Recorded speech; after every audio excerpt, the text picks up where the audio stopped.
Shalom kekasih-kekasih Tuhan, selamat pagi.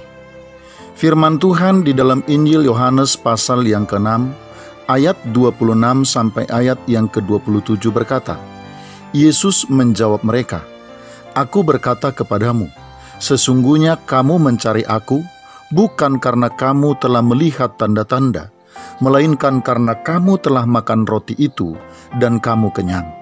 Bekerjalah bukan untuk makanan yang akan dapat binasa, melainkan untuk makanan yang bertahan sampai kepada hidup yang kekal, yang akan diberikan Anak Manusia kepadamu, sebab dialah yang disahkan oleh Bapa, Allah dengan materainya.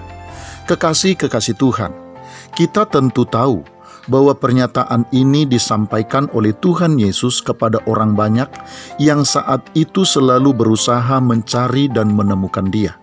Sekilas memang mereka terlihat sebagai orang-orang yang sangat rindu menemukan dan berjumpa dengan Tuhan. Segala daya upaya mereka lakukan, bahkan perjalanan yang sangat panjang sekalipun mereka lalui hanya untuk ada di tempat di mana Tuhan Yesus ada pada saat itu.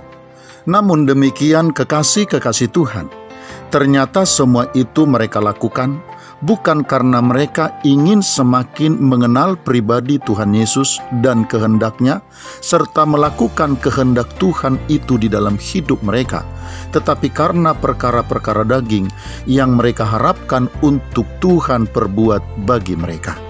Saudaraku sekalian, ada satu pertanyaan yang sangat penting, namun terkesan sangat sederhana, yang harus kita renungkan dengan hati yang teliti, terkait dengan ayat bacaan kita pagi ini, yaitu, untuk apakah kita selama ini mencari dan memburu Tuhan? Pertanyaan ini penting untuk kita renungkan, sebab sudah terbukti dari sejak dahulu hingga saat ini, ternyata masih banyak orang yang mencari dan memburu Tuhan, bukan karena mereka mengerti siapa Tuhan bagi mereka, tetapi hanya untuk sesuatu yang mereka harapkan Tuhan perbuat bagi mereka.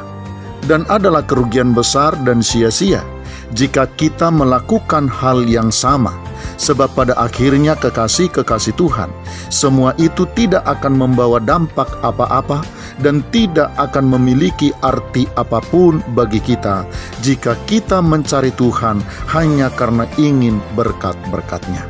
Kekasih-kekasih Tuhan, perburuan kita akan Tuhan sejatinya dilandasi oleh kerinduan untuk mengenal Dia dan kehendak-Nya, supaya kita bisa memuaskannya dan melayaninya dengan benar. Selamat pagi, Tuhan Yesus memberkati. Shalom.